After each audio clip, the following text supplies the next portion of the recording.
സർക്കാർ ഒരു സുരക്ഷിതത്വം കണ്ടെത്തി തന്നില്ല എങ്കിൽ ഞങ്ങൾ ഉണ്ടാക്കിയ സർക്കാർ പിന്നെ ഞങ്ങൾക്ക് എന്തിനാണ് സർക്കാർ? വീടുകളെല്ലാം നശിക്കും. എല്ലാവരുടെയും വീടുകളാണേലും ബാത്റൂമുകളാണെങ്കിലും വീടിന്റെ അടിവശം വരെ തോണ്ടിക്കൊണ്ട് പോയേക്കുവാ മണ്ണ്.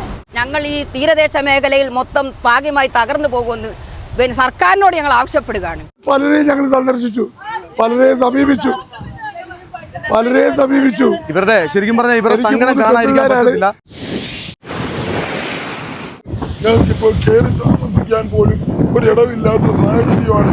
ഇത്രമേലുള്ള കടന്നുകൊണ്ട് ഈ 5 ദിവസം കൊണ്ട് ഈ നാട്ടിലുണ്ടായിട്ട് പോലും ഒരധികാരികൾ പോലും ഈ തീരദേശത്തെ ഒന്ന് തിരിഞ്ഞു നോക്കിയ അതിനടുത്ത് ഒന്ന് സമാധാനിപ്പിക്കാനോ പോലും ഈ അധികാരികളോ ഈ സർക്കാരോ നമുക്ക് വേണ്ടി ഒരു നടപടിയും സ്വീകരിച്ചിട്ടില്ല.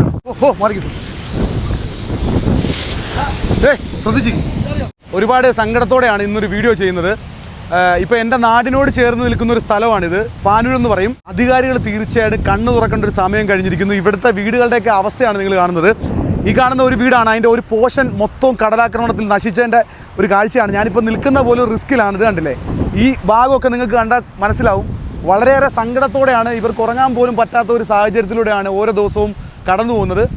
ഇവിടുന്ന് ഇങ്ങനെ ഉള്ള വീടുകളെല്ലാം മൊത്തത്തിൽ പ്രശ്നമാണ്.